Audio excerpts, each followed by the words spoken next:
अस्सलाम वालेकुम जी, आप देख रहे हैं 72 न्यूज़। मैं हूं अज़हर अली।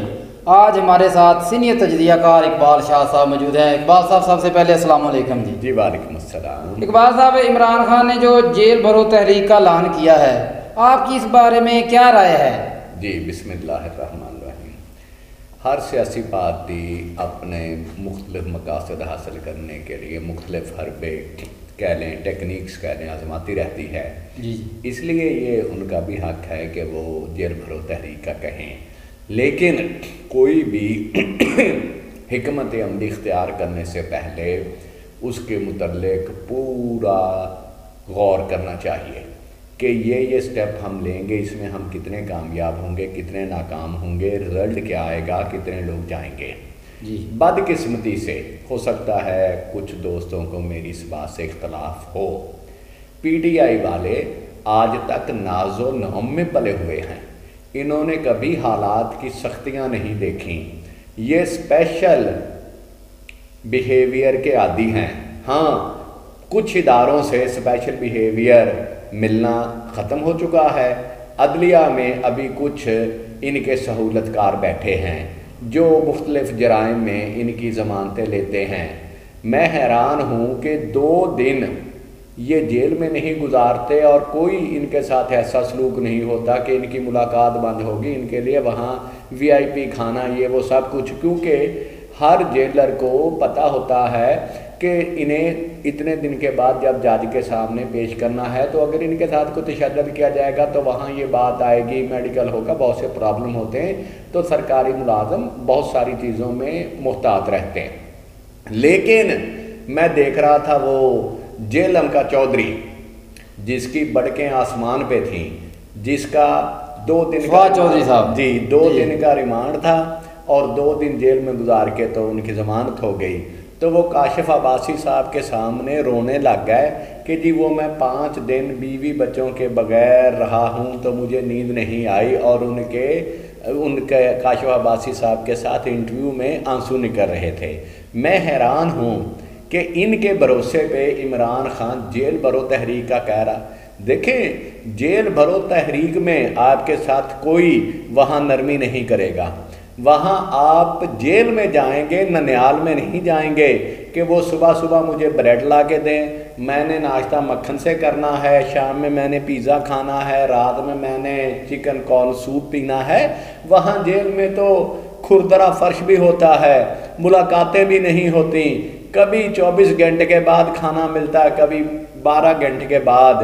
और वो फिर जेल की तो वो एक मिसाल मशहूर है भाई, पतली दाल तो 2-2 रोटियां। बाकी ये उनका हक है और मुझे खुशी होगी, क्योंकि इसके बाद आदमी में मैच्योरिटी आती है। इंसान जब मुश्किल तजर्बा से गुजरता है तो फिर वो सीखता है। जब तक किसी के लिए नरम आसानी हो, आप ड्राइवर देखेंगे इन्हें कारपेट रोड पे वो बड़ा गाड़ी दौड़ाते हैं, अगर कहीं पे सड़क टूटी हो तो वो देखते हैं कि ये क्या हुआ। और वैसे भी वो हमारे देहात में एक मिसाल आम है, वो कहते भी मझ लैनी होवे ना तो 2 सूइयां तो बाद मझ का पता लगता, पहलन झोटी का कोई नहीं पता होंगे। मुझे तो देखें जी, सीधी सी बात है, मैं तो बहुत खुश हूँ ये ऐलान सुन के, क्योंकि अब इन सब का बड़क मारने वालों का, एमएनएस का भी, और जो वर्कर्स कहते हैं ना कि वो जी हम रेड लाइन है हमारा जान, ये वो, तो पता चल जाएगा जब ये जेल में जाएंगे, जब स्पेशल ट्रीटमेंट नहीं मिलेगी तो देखेंगे भी फिर कितने दिन गुजारते हैं। और मैं तो इधर वो आपके 172 वाले को भी देखना चाहता हूँ भाई, वो जेल भरते हैं। वो कल मैं एक चैनल पे इजाजुल हक साहब का इंटरव्यू सुन रहा था, तो वो एंकर ने उनसे पूछा भी अब जेल भरो तहरीक का आगाज़ हो गया है तो आप इत्तेहादी हैं, तो आपकी पार्टी के कितने लोग जेल भरो तहरीक में जाएंगे? तो वो इजाजुल हक साहब जो है वो जान छुड़ाना चाह रहे थे, कभी इधर को निकलते कभी उधर को निकलते। तो मैं देखना चाहता हूँ कि माशाल्लाह नुमान जावेद फोडाबाद से उनके टिकट होल्डर हैं, और चौधरी गुलाम मुर्जा साहब ये हरुणाबाद से हैं। तो ठीक है, नुमान जावेद साहब कोई 200 आदमी साथ लाएं भी, हाँ जी ठीक है, अभी हम पीटीआई के इत्तेहादी हैं और यहाँ से हम चाहते हैं भी वो पीटीआई का कैंडिडेट ना खड़ा हो। मुर्जा साहब भी ये चाहते हैं, इजाजुल हक साहब भी ये चाहते हैं। तो ठीक है, फोडाबाद से, हरुणाबाद से 200-200 बंदे गिरफ्तारी दें तो हम भी देखेंगे। तो इकबाल साहब, मेरा दूसरा सवाल आपसे ये है कि दहशतगर्दी के जो वाक़यात हैं अब इनमें रोज़ बरोज़ इजाफा हो रहा है। ये जो दहशतगर्दी के वाक़यात दोबारा बढ़ने लगे हैं, इसका जिम्मेदार कौन है? जी बिस्मिल्लाहिर्रहमानिर्रहीम। वो आज आपने शायद एक ख़बर नहीं सुनी जी कि मुत्तहिदा अरब अमारात ने अफ़गानिस्तान में अपना सफारतखाना बंद कर दिया है। जी उससे पहले सऊदी अरबिया अपना सफारतखाना बंद कर चुका है। बहुत से ममालिक ने वहाँ अपना सफारती अमला नहीं भेजा। ये चीज़ें बड़ी अलार्मिंग होती हैं। वो अल्लामा इकबाल का एक शेर है कि नज़र तो खूब है, नज़र तो खूब है ए अहले नज़र, लेकिन जो शय की हकीकत को ना देखे वो नज़र क्या।